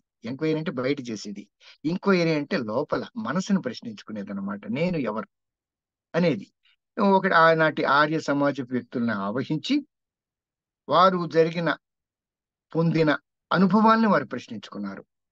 ప్రపంచ గతిని ప్రశ్నించారు, దేవుళ్ళని ప్రశ్నించారు, సంప్రదాయ నమ్మకాల్ని ప్రశ్నించారు, ఆలోచనల యొక్క హేతుబద్ధత ఇది ఎంతవరకు రేషనల్ అని చెప్పేసి అంటాం కదా, ఈ రేషనల్ గా ఉన్నాయా, ఈ ఈ ఈ విషయం చేస్తే గనక మానవుడికి అది లాభం ఉందా, హాని ఉందా అనే హేతుబద్ధతను కూడా ఒకవేళ అలా ఉంటే ఎందుకని ఈ హేతుబద్ధతను కూడా ప్రశ్నించారట. ఇది అంతటి ఎదుగుదల ఆ కాలపు మానవుల్లో మనకు కనిపించింది. ఇప్పుడు ప్రాచీన భారతీయ తత్వవేత్తలు అనేవారు ఉన్నారు కదా, ఇప్పుడు ఋషులు అని చెప్పేసి అంటారు, వారు తత్వవేత్తలు. అయితే ఆధునిక శాస్త్రవేత్తలు, ఇప్పుడు వీళ్ళిద్దరికీ ఉండే సంబంధం కానీ అసలు ఏంటి వాళ్ళ పోలిక? ఒక్కటి అంటే కొన్ని 4-5 విషయాలు తెలుసుకున్నాం. ఇందులో ఒకటో విషయం ఏంటంటే ఈనాటి శాస్త్రజ్ఞులు లాగానే ఆది కాలం నాటి భారతీయ శాస్త్రజ్ఞులు కూడా ఈ విశ్వం అంతా కూడా ఒక కారణంతోనే ఉద్భవించింది అని నమ్మారు వాళ్ళు. అంటే దాన్ని మనం కాజ్ అండ్ ఎఫెక్ట్ అంటాం కదా, ఏంటి కారణం లేకుండా ఏది జరగదు, కారణం జరిగింది కాబట్టి ఎఫెక్ట్. అంటే ఏదో ఈ విశ్వం ఆవిర్భవించడానికి ఒక కారణం ఉంది కాబట్టే ఈ విశ్వం ఆవిర్భవించింది, కారణం ఉంది కాబట్టే ఆవిర్భావం అనే ఒక ఆమ్, ప్రభావం, దాని ఎఫెక్ట్ అని చెప్పేసి అంటాం. ఈ కారణం వల్లే ప్రభావం జరిగింది. ఒకదాంతో ఒకటి ఏంటి అది రిలేటెడ్ కదా, అనుసంధానించుంటాయి. కారణం లేకుండా ఏదీ జరగదు. మనకే తెలుసు ఏదైనా జరిగిందంటే ఏదో కారణం, నువ్వు చేసినందువల్ల, ఎదుటివాళ్ళు చేసినందువల్ల మనం దాన్ని అనుభవించాల్సిందే. అంటే ప్రతిదానికి కూడా కారణం, కార్యము కారణం అని చెప్పేసి అంటాం మనం. కార్యము కారణం ఈ రెండింటికి సంబంధం ఉంది. ఒక పని చేసావు, దానికి ఒక ఉద్దేశం ఉంటుంది కదా, ఆ కారణం, దాని తర్వాత ఫలితం, ఈ మూడు కూడా రిలేటెడ్ అనమాట. ప్రభావం అంటే యాక్చువల్ గా కారణమే మరో రూపం అంటే దాని ఎఫెక్ట్ కదా అది. అది కారణమే మారిన తర్వాత దాని రిజల్ట్ కింద వస్తే గనక అది కూడా కారణమే. ఇప్పుడు మనం సూక్ష్మం, స్థూలం అని చెప్పి రెండు మాట్లాడుతూ ఉంటాం. ఇప్పుడు కారణమేమో సూక్ష్మం, అది కనబడదు. ప్రభావం అంటే అది స్థూలం, అది కనిపిస్తుంది కదా. నువ్వు ఏం చేసావో కనబడదు, తద్వారా ఏం పొందేవో కనిపిస్తుంది అది. కాబట్టి కారణం అనేదేమో సూక్ష్మ స్థానంలో ఉంటుంది, ప్రభావం అనేదేమో స్థూల స్థానంలో. ఎఫెక్ట్ అనేది ఎప్పుడు కూడా ఇక్కడే ఉంటుంది. ఫలానా చేస్తే ఫలానా జబ్బు వచ్చింది కనిపించింది కదా. ఏది చేయకూడదు అది చేస్తే ఇది వచ్చిందని అన్నప్పుడు ఈ రెండో దాని నుంచి మనం తప్పించుకోలేం. కారణం చేశాం కాబట్టి ప్రభావం ఉంటుంది, అది ఎఫెక్ట్ అనేది ఉంటుంది, అనుభవించాల్సిందే. హేతువు లేకుండా ఆకస్మికంగా ఏది కూడా ఈ సృష్టిలో జరగదు. అంటే ఏదో ఒకటి ఉండాలి అక్కడ, అది ఒక కారణం ఉండాలన్నమాట. కాబట్టి తార్కికంగా ఆలోచిస్తూ, వస్తుపరంగా పరిశోధిస్తూ, జరుగుతున్న ఘటనల గురించిన విజ్ఞానాన్ని సంపాదిస్తే మనం కూడా ఈ ప్రకృతి మీద ఆధిపత్యం సంపాదించవచ్చు అన్న విషయాన్ని ఆ కాలపు విజ్ఞులు, మేధావులు తెలుసుకొని ఆచరించి వారు ప్రకృతి పైన ఆధిపత్యాన్ని సంపాదించి ప్రకృతితో మమేకమై, ఆధిపత్యం అని చెప్పేసి అంటే ప్రకృతితో మమేకమై జీవించి తద్వారా లబ్ధిని పొందారు. ఇక ప్రాచీన, ఆధునిక రెండోది ఏంటంటే ప్రాచీన ఆధునిక శాస్త్రజ్ఞులకు ఉండేది ఆ సారూప్యం. సృష్టి ఆవిర్భావం అనేది ఎలా జరిగింది అనే దాని మీద అభిప్రాయం. ఇప్పుడు ఆర్యుల అభిప్రాయం ఉంది కదా, ఇది సృష్టి ఎలా జరిగింది అనేది. అది జరగవలసి ఎలా జరిగింది అనేది కన్నా జరగాల్సి ఉందండి కాబట్టి జరిగింది అని చెప్పేసి వాళ్ళు భావించారు. అంతేగాని ఏ దేవుడో ఇక్కడ ఈ రోజు సృష్టి కావాలి అనగానే ఈ వారం రోజుల్లో సృష్టి మొదటి రోజు ఒకటి వచ్చింది, రెండో రోజు ఒకటి వచ్చింది, మూడో రోజు ఒకటి వచ్చింది అని చెప్పేసి అని సృష్టి దేవుడు అనగానే సృష్టి అని మాత్రం వాళ్ళు అనలేదు. సృష్టి కూడాను పరిణామ సృష్టి అని చెప్పేసి ఉంది, ఆత్యంతిక సృష్టి అని రెండు ఉన్నాయని చెప్పేసి అన్నప్పుడు రెండు భావాల్ని కూడాను వీళ్ళు ఆ రోజు రేషనల్ గానే ఆలోచించారనమాట. ఎందుకంటే ఇవల్యూషనరీ ప్రాసెస్, ఏ దేవుడో సృష్టించిన ఆకస్మిక సృష్టి కాదు. ఇవల్యూషన్ అనేది ఒక ప్రాసెస్ మనకి. ప్రాసెస్ అని చెప్పేసి అంటే అది ఇంకా ఆ, పరిణామ క్రమం అని చెప్పేసి అంటాంగా. పరిణామ క్రమాన్ని మనం పురాణాల్లో దశావతారాలు అని చెప్పేసి ఉన్నాయి మనకి. ఈ దశావతారాలు అంటే విష్ణువు యొక్క రూపాలు అని చెప్పేసి అంటాం. అంటే మన వాళ్ళ ఆలోచనలు ఎలా ఉండేవి అనే దానికి ఒక ఉదాహరణ చెప్తున్నాను నేను. ఆ శాస్త్రయుక్తంగా ఏదో ఒక రోజు కావాలని చెప్పేసి అనగానే భూమి ఏర్పడింది, దాని మీద అనగానే మనిషి ఏర్పడ్డాడు, ఆ తర్వాత చెట్టు ఏర్పడ్డాయి, ఇలాగ అంటాం కాదు. ఖచ్చితంగా సృష్టి ఏర్పడింది. ముందు జలంలో జీవం వచ్చింది, మత్స్యావతారం. ఆ జలంలో ఉన్న అది ఆ మత్స్యం కొంతకాలానికి ల్యాండ్ మీదకి వచ్చింది. అంటే అది అటు నీళ్లలోని బ్రతికింది, నేల మీద బతికింది. అప్పుడు దాన్ని ఏమన్నాం, కూర్మ అవతారం ఉన్నాం. తర్వాత వరాహ అవతారం అన్నాం, అది పూర్తిగా నేల మీదే జీవించింది. తర్వాత నారసింహ అవతారం, అటు సగం జంతువు సగం మనిషి. అంటే అప్పుడే ఎవల్యూషన్ లో మనిషిగా మనం ఒక కోతి నుంచి వచ్చాడు మానవుడు అని చెప్పాడు, సగం జంతువు సగం మనిషి. తర్వాత వామన అవతారం. వామనుడు అంటే పూర్తిగా అభివృద్ధి చెందిన ఆది కాలపు మనిషి. తర్వాత మన పరశురాముడు, రాముడు, కృష్ణుడు ఈ అభివృద్ధి చెందుతూ ఉన్న కృష్ణుడు టైంలోకి వచ్చేసరికి కృష్ణుడు రాము విగ్రహవాన్ ధర్మ అని చెప్పి ధర్మాన్ని పాటించిన వాడైతే, కృష్ణుడు మేధావంతుడు, మనకి భగవద్గీత వంటి జీవన ఆ నిర్దేశ సూత్రాలను ఇచ్చిన వాడు. ఆ మహాభారత యుద్ధాన్ని జరిపి ఈ ప్రపంచం పృథ్వీ మీద ఏర్పడిన భూమి భారాన్నంతా తొలగించిన వాడు అని చెప్పేసి అని కృష్ణుని చెప్పుకుంటూ ఉంటాం. అంటే చూసారా, పరిణామం అనేది ఈ విధంగా జరిగింది అన్న దాన్ని మన భారతీయ తాత్వికుల ఆలోచనలో పురాణాల కింద రూపుదిద్దుకుంటే, పురాణాల్లో ఈ విషయాలు ఈ విధంగా అంటే ప్రతీకల కింద చెప్తాం అన్నమాట. మనం డైరెక్ట్ గా ఏది చెప్పాం, ప్రతీక కింద చెప్తాం.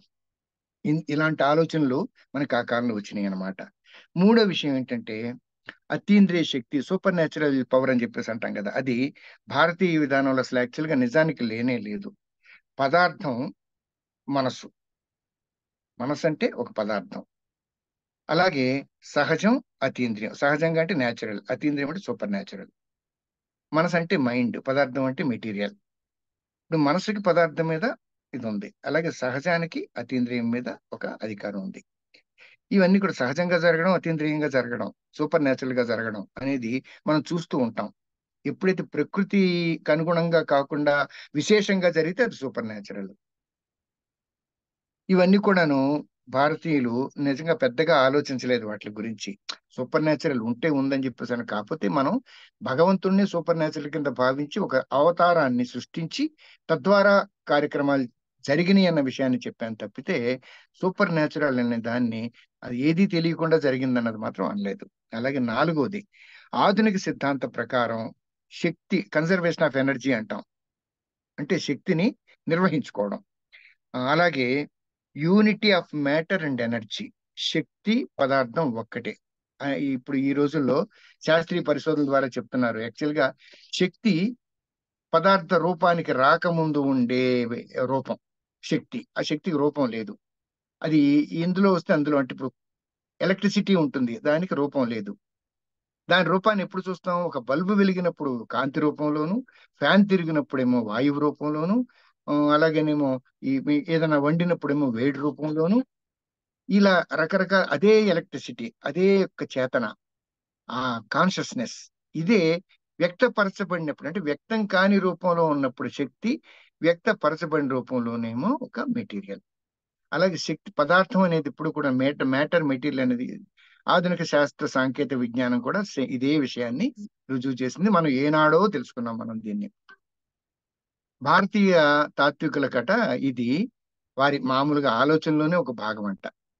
ఇంకా ఐదోది ఏంటంటే ఆ అతి విస్తారమైన ఒక విషయం ఉంది. అంటే దాన్ని మనం ఏమంటామంటే టైం అండ్ స్పేస్ అని చెప్పేసి అంటాం.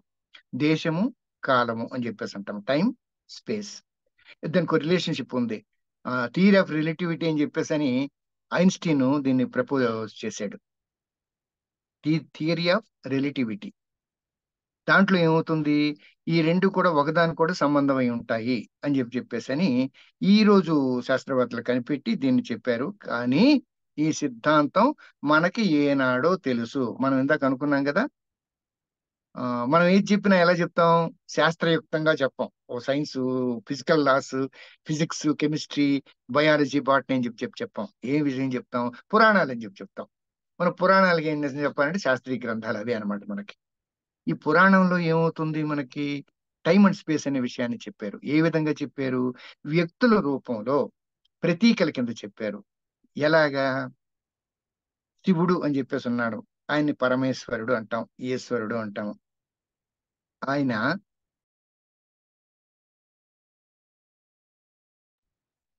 శివుడు అని చెప్పేసి అంటాం కదా మనం. సదా, సదా అంటే ఎల్లప్పుడూ ఉండేవాడు. అప్పుడు ఏమయ్యాడు ఆయన? టైం ఎప్పుడు ఉంటుంది కదా, అది ఎప్పుడు మొదలైందో తెలియదు. టైం అప్పుడు ఉంది, ఇప్పుడు ఉంది, రేపు ఉంటుంది. నిన్న, ఈ రోజు, రేపు, ఇదే టైం. ఈ టైముడు సదాశివుడు అంటే ఎల్లప్పుడూ ఉన్నవాడు సదాశివుడు అని ఆ టైం యొక్క దీన్ని మనం మనకి తెలుసున్న విషయాన్ని చెప్తాం. అలాగే రెండోది స్పేస్. స్పేస్ అంటే ఏంటి? విశ్వం. అంతా వ్యాపించి ఉన్నది విశ్వం. విశ్వంలో మనం ఇక్కడ ఉంది. మనం ఆ స్పేస్ ని ఆక్యుపై చేస్తున్నాం. భూమి ఆ స్పేస్ ని ఆక్యుపై చేస్తుంది. భూమిలో స్పేస్ ఉంది. అలా మనలో కూడా స్పేస్ ఉంది. మనం స్పేస్ ని ఆక్యుపై చేసాం, మనలో స్పేస్ ఉంది. అంటే సర్వత్రా ఉన్నది స్పేస్ ఉన్నప్పుడు, విష్ణు అనే పదం యొక్క అర్థం తెలుసా సంస్కృతంలో? విష్ అంటే వ్యాప్తి చెందినది. సర్వత్రా వ్యాప్తి చెందిన భావమే విష్ణు రూపంలోని మనం ఆరాధన చేసే ఒక ఆ దేవతామూర్తి. విష్ణు సర్వత్రా వ్యాపించి ఉన్నవాడు. సర్వత్రా వ్యాపించిన స్పేస్. అంటే ఇప్పుడు టైం అండ్ స్పేస్ రిలేషన్ మనకు తెలుసు కదా. ఈ ఈయన ఐన్స్టీన్ గారు వచ్చిన తర్వాత చెప్తే తెలిసిందా ప్రపంచానికి? ఎందుకంటే వారందరూ భౌతికత్వంలో ఉన్నారు కాబట్టి, వాళ్ళకి రుజువులు కాబట్టి కావాలి కాబట్టి, వాళ్ళకి ఒక ప్రిన్సిపల్ రూపంలో చెప్పాలి కాబట్టి, ప్రిన్సిపల్ రూపంలో టైం అండ్ స్పేస్ అనే రిలేషన్షిప్ చెప్పాడు, రిలేటివిటీ అనే పేరుతో. మనకి ఏనాడో ఈ విషయం తెలుసు మన ఋషులు అన్న విషయం మనకి ఈ ఈ దీని ద్వారా మనకి రుజువు అవుతుంది. ఇంతటి విజ్ఞతో ఉన్నారే, ఆ, అలాంటి అటువంటి విజ్ఞుల యొక్క అంశ మనం, అజ్ఞుల యొక్క ఆ తర్వాత తరాల వాళ్ళం అన్నమాట, మనం వారసులం. మరి అంతటి విజ్ఞత మనలో కూడా ప్రతిఫలించాలి మన ఆలోచనలో, మన ప్రవర్తనలో కూడా. ఇప్పుడు ఉపనిషత్తులు అని చెప్పేసి అనుకున్నాం కదా. ఉపనిషత్తు అంటే దగ్గరగా ఉపనిషత్తులు ఏం జరిగింది? భారతీయ తాత్వికుల ఆలోచన విధానం మనకు అందులో దర్శనమిస్తుంది. ఇది అవి గనక చదివితే మనకి వారు మతపరమైన ఒత్తిడికి కానీ, రాజకీయ ప్రభావానికి కానీ, ప్రజల అభిప్రాయాలకు కానీ ప్రభావితం కాలేదు. వారు ఏక దృక్పథంతో సత్యాన్ని ఆశ్రయించారు. ట్రూత్ ఈస్ గాడ్ అని చెప్పేసి అంటాం కదా మనం. సత్యాన్ని సత్యనారాయణుడు అని చెప్పేసి అంటాం మనం. వారు వారి తెలివిగల ఆలోచనల్లో, ఊహల్లో వాళ్ళు జీవించలేదు. అటువంటి తార్కిక జ్ఞానం ఉండి విశ్వరహస్యాలను క్రోడీకరించగలిగిన శక్తి ఉన్నా, ఆధునిక శాస్త్రజ్ఞులతో పోల్చగలిగిన ఆలోచన శక్తి ఉన్నా, వారికి విశ్వం అంతా ఒక విశ్వం అనేది ఒక పెద్ద మిస్టరీ, ఒక పెద్ద అంటే ఎంత చూసినా సరే అసలు ఎందుకు, అసలు ఏమిటనే విషయం మనకు తెలియలేదు అన్న విషయాన్ని వీరు అంగీకరించేశారు. అంటే ఇంత గూఢంగా మారిన విశ్వ రహస్యం నిజానికి సరిగ్గా చూస్తే విశ్వం అంటే ఎవరు? మనం. ఇక్కడ మనం పుట్టి పెరుగుతున్నాం కదా, ఇదే కదా మన విశ్వం. నీ ప్రపంచం అని చెప్పేసి అంటే ఏంటి? నువ్వు పుట్టిన తర్వాత, నువ్వు కళ్ళు తెరిచిన తర్వాత, నువ్వు చచ్చిపోయే వరకు ఉన్నది నీ ప్రపంచం. నువ్వు చనిపోయిన తర్వాత ప్రపంచం అంతే, the end of the world. అక్కడితో ప్రపంచం అయిపోతుంది అనమాట. నీ ప్రపంచం అనేది. ఈ ప్రపంచం అనేది ఎప్పుడు వచ్చిందో ఎప్పుడు పోతుందో మనకు తెలియదు. కానీ వ్యక్తి యొక్క ఆవిర్భావంతో, వ్యక్తి యొక్క అంత్యంతో ఈ విశ్వం ఇదైపోతుంది. అలా అప్పుడు ఏమైంది? విశ్వం అనేది మన రహస్యం, మానవ రహస్యం అనే విషయాన్ని మనకి mystery of the mind, mystery of the man అని చెప్పేసి అన్నారు అనమాట. ఈ మిస్టరీ రహస్యం అనేది మనకు సవాల్ విసురుతుంది. ఏంట సవాలు? ఇది చూద్దాం. మానవ వ్యక్తిత్వం అనేది గొప్ప రహస్యం. ఇది కనుక్కోవటానికి కోసమే ఆధునిక శాస్త్రవేత్తలంతా కూడాను మనోవైజ్ఞానిక విశ్లేషణ అని చెప్పేసి అంటూ రకరకాల పరిశోధనలు, సైకాలజీ అంటూ, సైకియాట్రీ అంటూ రకరకాలుగా విభాగాలను ఏర్పరిచి మానవుడి ప్రవర్తనని అనలైజ్ చేయడానికి ప్రయత్నిస్తూ ఉన్నారు. ఈ రహస్యం కనుక్కోవడం ఇది ఎలాంటిదంటే, ఒక ఏకీకృత శక్తి యొక్క ద్రవ్యరాశిలో కలిగిన కదలికయే వైవిధ్యం గల ప్రకృతిగా వ్యక్తపరచబడింది. అంటే అన్మానిఫెస్టెడ్ మ్యాటర్ శక్తి నుంచి మనం ఇప్పుడు చూస్తూ ఉన్న వివిధ రకాలైన వృక్షాలు కానీ, పదార్థం కానీ, మనుషులు కానీ, జీవాలు కానీ, వీటన్నిటి కింద ఏది అవ్యక్తమైన అవ్యక్తంగా ఉన్న ఒక శక్తి వ్యక్తపరచుకోవాలి అనుకున్నప్పుడు దానిలోని కాన్షియస్నెస్ ఈ విధంగా మనం చూస్తూ ఉన్న ఈ ప్రకృతి కింద ఆవిర్భవించింది. ఇదే మన ప్రపంచం అని చెప్పేస్తున్నాం. ప్రపంచం అంటే ఏంటి అనుకున్నాం కదా మనం. ప్రపంచం అంటే ప్రపంచము. ప్రప్రథమంగా ఈ పంచభూతాలతో నిర్మించబడింది. భూమి, పృథ్వీ, ఆపహ అంటే నీరు, పృథివ్యాపస్తేజో వాయుర ఆకాశ. పృథివీ, ఆపహ, తేజస్సు, వాయు, ఆకాశ అనే ఈ పంచభూతాలతో ఏర్పడింది ప్రపంచం. దీన్నే మనం విశ్వం అని చెప్పేసి కూడా అంటాం. మన విశ్వం, మానవ విశ్వం, మానవ ప్రపంచం. ఈ విశ్వ సృజన 2 విధాలుగా జరిగిందంట. ఒకటి ఏంటంటే ఆర్గానిక్, దాన్ని మనం సేంద్రియ స్థాయి అంటాం. రెండోది ఏంటంటే హ్యూమన్, మానవ. సేంద్రియ స్థాయి అంటే వృక్షాలు కానివ్వండి, చెట్లు, మిగతా విషయాలన్నీ కూడా అన్నమాట. రెండోది ఏంటంటే హ్యూమన్ బీయింగ్ అనే మానవ స్థాయి. ఇలా జరిగిన విశ్వ పరిమాణం ఒక అద్భుతమైన వాస్తవాన్ని బయటపడుతుంది. ఏంటది? 19వ శతాబ్దంలో ఈ విషయం పైన ఏ చర్చ జరగలేదు, లోతుగా ఆలోచించబడను కూడా లేదు. పరిణామం అంటే ఎవల్యూషన్ ఇలా జరిగింది అని మాత్రమే అప్పుడు గుర్తించబడింది, అంతే. అప్పుడు అది కూడా ఎలా అంటే ఒక పక్షపాతంతో కూడిన వేదాంతంలో మనం చెప్పిన సిద్ధాంతానికి వ్యతిరేకంగా చేయబడింది. కోతి నుంచి వచ్చాడు మానవుడు అని చెప్పేసి డార్విన్ చెప్తాడు. మనం ఏం చెప్తాం? మనకు మత్స్య కూర్మ వరాహ వామన నారసింహ, ఇలాగ నారసింహ వామన అని చెప్పేసి అంటూ ఇది పరిణామం ఎలా జరిగింది అన్న విషయం మనం చెప్పి వేదాల్లో చెప్తే, ఈయనేమన్నాడు? కోతి పరిణామం చెంది మానవుడి కింద మారింది అని. ఇలాంటి విషయాలన్నీ ఏం చేశాడు? ఆరిజిన్ ఆఫ్ స్పీషీస్ అనే దాన్ని ఒక సిద్ధాంతానికి చెప్పేది ఒక బుక్ రాశాడు అనమాట. అలాగే ద డిసెంట్ ఆఫ్ మ్యాన్ అంటే మనిషి యొక్క పుట్టుక, ఆరిజిన్ ఆఫ్ స్పీషీస్, మనం చూస్తూ ఉన్న ఈ జీవజాతుల యొక్క ఆవిర్భావం ఎలా జరిగిందనే 2 పుస్తకాలు రాశాడు ఆయన. ఈ పుస్తకాలు వచ్చిన 100 సంవత్సరాలుగా ఆ జీవశాస్త్రం గొప్ప గొప్ప అది వచ్చినప్పుడు ఏంటంటే ఇంక జీవశాస్త్రం దీన్ని ఆధారంగా తీసుకొని గొప్ప అంగలు వేస్తూ ప్రకృతి పరిణామం అనే దాన్ని ఎలా చెందిందనే నిర్ణయం చేసింది. కానీ అసలు పరిణామం ఎందుకు జరిగింది, why it has to happen, ఎందుకు జరగాలి ఈ విశ్వం, ఇది ఎందుకు ఆవిర్భవించాలి అన్న విషయానికి మాత్రం ఎవరు కూడా ఎలా జరిగిందని జరిగిన దాన్ని చూసి చెప్పడం జరిగింది తప్పితే ఇది ఎందుకు జరగాలి అనే దానికి మాత్రం ఈ ఆధునిక శాస్త్ర విజ్ఞానము శాస్త్రవేత్తలు ఏవి మాత్రం కూడా చెప్పలేకపోయారు. మనం మైండ్ సంస్కృతి గురించి చదువుతున్నాం, మైండ్ సంస్కృతి గురించి తెలుసుకుంటున్నాం. అంటే మానసిక సంస్కృతి అనేది ఏంటి, మెంటల్ కల్చర్ అంటే ఏంటి అని తెలుసుకుంటాం. ఇదంతా భౌతిక స్థలంలో జరిగింది తప్పితే మానసిక స్థలంలో కాదు.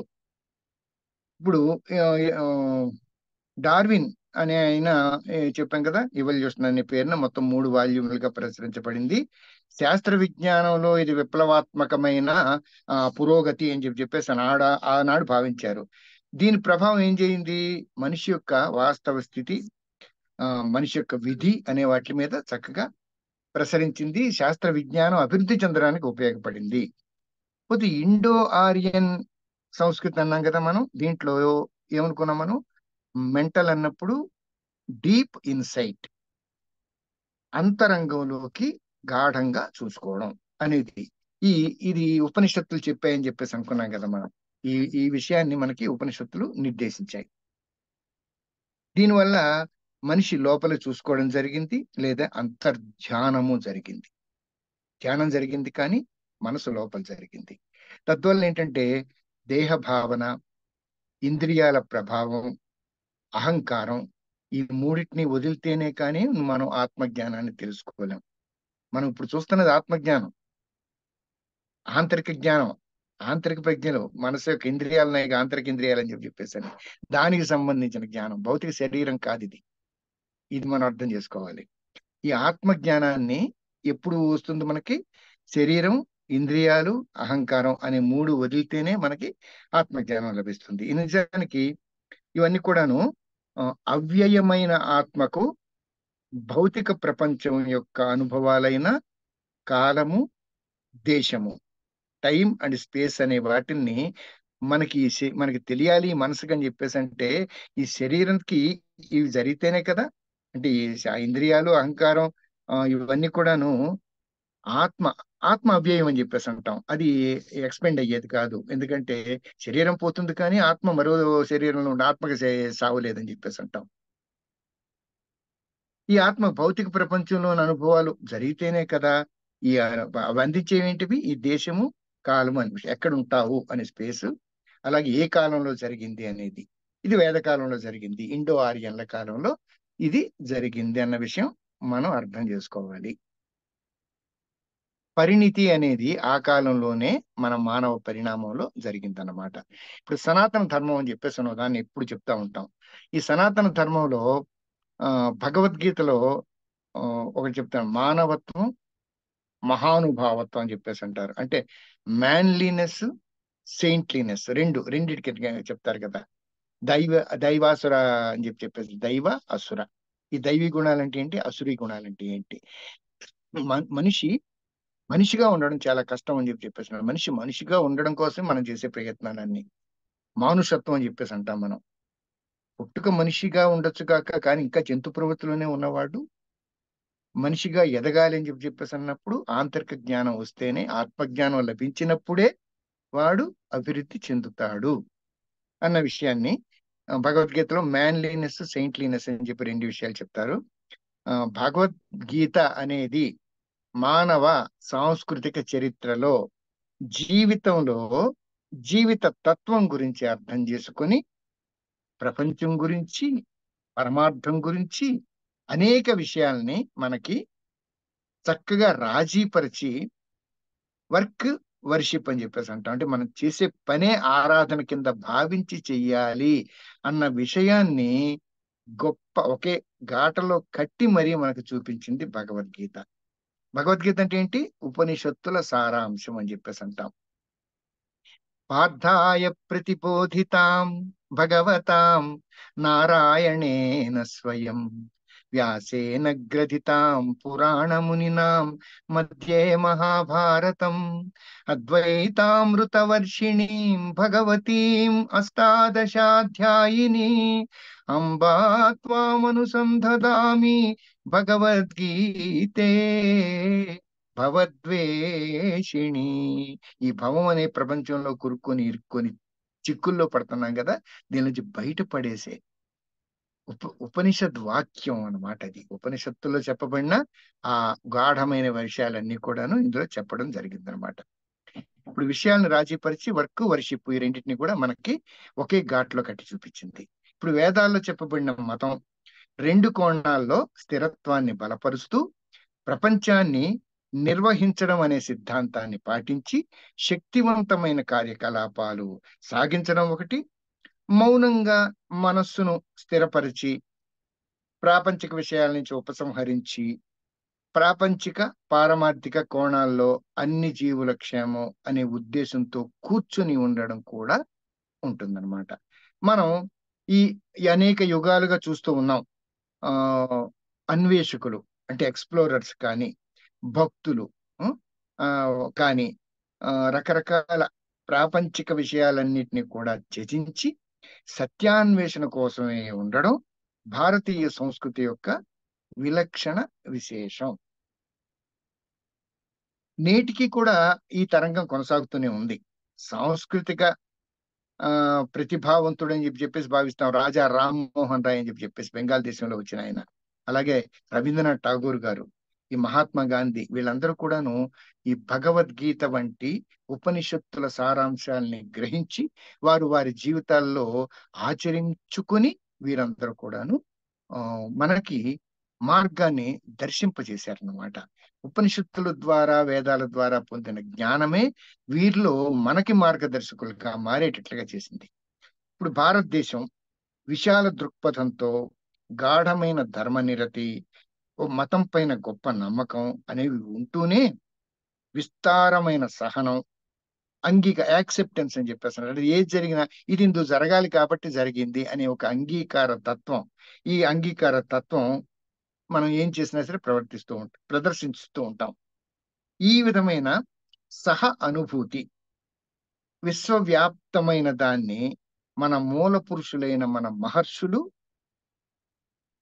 అందించారు. ఒక పదం మనం చెప్పుకోవచ్చు ఏంటంటే ఏకో సత్యం బహుధా విదంతి.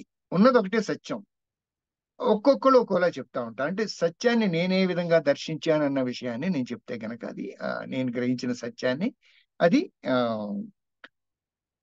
ఆ బహుధా వదంతి, అంటే నేను గ్రహించిన సత్యాన్ని నేను తిరిగి చెప్తాను అన్నమాట. ఒకటే కానీ ఉన్న సత్యం మాత్రం ఒకటే. చెప్పేవాడు రకరకాలుగా ఉండొచ్చు కాక రకరకాల, నేను వ్యక్తం చేసిన నా భావంలో, నువ్వు వ్యక్తం చేస్తే నీ భావంలో, ఇలా ఒకే సత్యం రకరకాల భావాలు లెక్క. అలాగే ఎన్ని మతాలు ఉన్నా సరే ఈ అన్ని మతాలు కూడాను ప్రకటించే సత్యం ఏంటంటే పరమాత్మ ఒక్కడే అన్న విషయాన్ని. కాకపోతే వాళ్ళకి ఆ పేర్లు పెట్టుకోవడం జరుగుతుంది తప్పితే అందరూ చెప్పేది పరమాత్మ అనేవాడి గురించే. ఇది అంగీకారంతో కూడిన సహనశీలత అని దీనికి పేరు పెట్టారనమాట. ఇది భారతీయ సంస్కృతి యొక్క సారం. మనం వివేకానంద యోగ అనుసంధాన సంస్థ సంబంధించిన కోర్సు చేస్తున్నాం కదా. మనం ఈ వివేకానందుల గురించి ఒక మాట చెప్పుకుందాం. భారతీయ సంస్కృతిని తను మార్గదర్శనం పొందిన ఆధునిక సాంస్కృతిక విలువలను అభినందిస్తూ కలుపుకోవడం భారతీయ సంస్కృతి అంటే. తద్వారా సత్య ప్రమాణమైన మానవ సంస్కృతిని రూపొందించడం అనే ఒక అద్భుతమైన పదం. అంటే ఇప్పుడు ఆయన ఆయన ఆయన ఎలా నడిచారు, తను మార్గదర్శనం పొందాడు. ఈ రామకృష్ణ పరమహంస ద్వారా దైవత్వాన్ని ఆయన దర్శించాడు. రామకృష్ణుని అడుగుతారు, ఈయన దేవుణ్ణి చూశారా అని చెప్పేసి. ఆయన అంటారు చూశాను అని చెప్పేసి. ఎవ్వడు కూడా ఈనాటి వరకు ఈ కళ్ళతో దేవుణ్ణి చూశాడని చెప్పిన వ్యక్తి లేడు, రామకృష్ణ పరమహంస తప్ప. ఆయన ఏమన్నారని, చూశాను. ఎలా చూశాను? నిన్ను చూసినంత స్పష్టంగా చూశాను నేను. మరి నాకు చూశానంటే అది నీ వరకే పరిమితం కదా. మరి మీరు చూశారు, నాకు కూడా చూపించగలరా అని నేను అడిగినప్పుడు నేను నీకు కూడా చూపించగలను. నేను చూసినంత స్పష్టంగా నీకు కూడా చూపించగలను అని చెప్పేసి నిజంగానే ఆయన ఒక్కసారి ఒక స్పర్శ ఇవ్వగానే దివ్యమైన అచేతన స్థితి, అంటే చేతన ఉంది కానీ తన గురించిన తన జ్ఞానాన్ని కోల్పోయి పరమాత్మ జ్ఞానంలో, డివైన్ కాన్షియస్నెస్ లో ఆయన నిలిచిపోయి ఉండిపోయాడంట. ఈ విధంగా ఆయన సత్య ప్రమాణం, ట్రూత్ ఈజ్ గాడ్ అన్న దానికి అనుగుణంగా ఒక గొప్ప మానవ సంస్కృతిని రూపొందించడం. అంతే కదా వారు చేసిందంతా కూడాను. అమెరికాలో వెళ్ళి ఆయన వేదాంత సొసైటీని స్థాపించారు ఆయన. ఉపనిషత్తుల సారాంశాన్ని అక్కడ ప్రచారం చేశాను. అక్కడ వేదాంతానికి ఉన్నంత ప్రాచుర్యం మన భారతదేశంలో లేదు. ఎవరు కూడా ఆచరించట్లేదు. ఎవరు కూడా అర్థం చేసుకోవట్లేదు. కొంతమంది తప్పితే మనం పురాణాలకు ఎక్కువ విలువిస్తున్నాం కానీ వేదాంతానికి తక్కువ. కానీ యూరోపియన్లు, అమెరికన్స్, మిగతా వాళ్ళు మాత్రం అలా కాదు. వాళ్ళు తర్క జ్ఞానాన్ని చూసేవాళ్ళు కాబట్టి తార్కికంగా మన వేదాంతంలో ఏ విషయాలు చెప్పబడ్డాయన్న విషయాన్ని వాళ్ళు చాలా చక్కగా తెలుసుకొని ఆచరిస్తూ ఉన్నారు. అది అద్భుతంగా 100 సంవత్సరాల క్రితం వారున్నప్పుడే ఇక్కడ వివేకానందుడు అమెరికా పర్యటన చేసిన సందర్భంలోనే అక్కడ వేదాంత సొసైటీ నిర్మించారు. ఈ రోజుకి వేదాంత సొసైటీలో జరిగే ఆ అక్కడున్న నిర్వహిస్తున్న వ్యక్తులు కానీ అద్భుతమైన వ్యక్తులు ఉన్నారు. వారందరూ కూడాను మనకి ఈ విషయాలు జీవన జ్ఞానాన్ని, ఉపనిషత్తుల సారాన్ని చాలా చక్కగా చెప్తారు. మనం కూడా ఉపనిషత్తుల సారాన్ని తెలుసుకొని జీవితంలో ఆ అనుసరించడం, ఆచరించడం అనే విషయం చేయడం కోసమే ఈ థియరీ పార్ట్ లో మనకి ఈ విషయాలన్నీ కూడా తెలియజేయబడ్డాయి. ఈ రోజుకి ఇక్కడితో ఆపుదాం మనం. మిగతాయి ఇంకా 2 రోజులుగా మనం విడదీసి చూద్దాము. ఎందుకంటే సంస్కృతి గురించిన పూర్తి అవగాహన వస్తేనే కానీ సంస్కృతికిను యోగాకి సంబంధం ఏంటి అని చెప్పేసి అంటే ఇప్పుడు మన సంస్కృతియే మన ప్రవర్తనని నియమిస్తుందని చెప్పేసి అన్నాక నిర్దేశిస్తుందని చెప్పేసి అన్నప్పుడు యోగా అంటేనే పరమాత్మ తత్వాన్ని మనని జీవతత్వాన్ని అనుసంధానం చేసుకోవడం అన్నప్పుడు ఇది కేవలం భౌతికమైన ఎక్సర్సైజ్ ఒకటే కాదు కదా మీరు నేర్చుకుంటున్నది. ఏంటి అష్టాంగ యోగం అని చెప్పేసి అని అన్నప్పుడు ఆసనం వస్తుంది, ప్రాణాయామం, ప్రత్యాహారం అని చెప్పండి అలాంటి ఆ బాహ్యమైన ఇవి ఉంటుంది, అలాగే ఆంతరికమైన జ్ఞానం ఉంటుంది, ధారణ, ధ్యాన, సమాధి ఇవన్నిటినీ పరిపూర్ణమైన యోగిగా మీరు మిమ్మల్ని తయారు చేసుకునేందుకు కావలసిన జ్ఞానాన్ని పొందడమే. ఇప్పుడు ఉపనిషత్తులు, వేదాల జ్ఞానాన్ని కూడా తెలుసుకోవడం, అలాగే నీ సంస్కృతి గురించి, మూలాల గురించి తెలుసుకోవడం, ఇవన్నీ కూడాను నీకు ఒక యోగిగా ఒక ప్రమాణం అన్నమాట.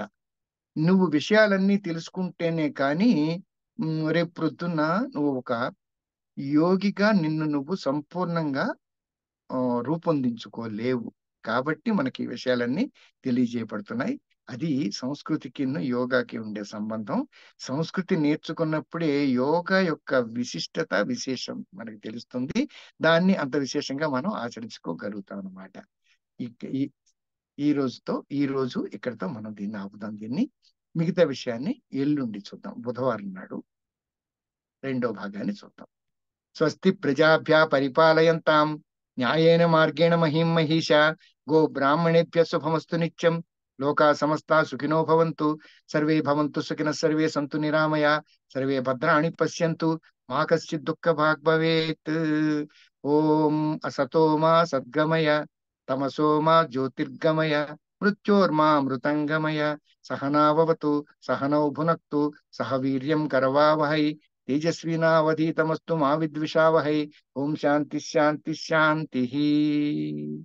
ఓం సర్వం శ్రీరామకృష్ణ పాదారవిందార్పణమస్తు. సర్వం శ్రీ శారదామాత పాదారవిందార్పణమస్తు. సర్వం శ్రీ వివేకానంద పాదారవిందార్పణమస్తు. స్వస్తి.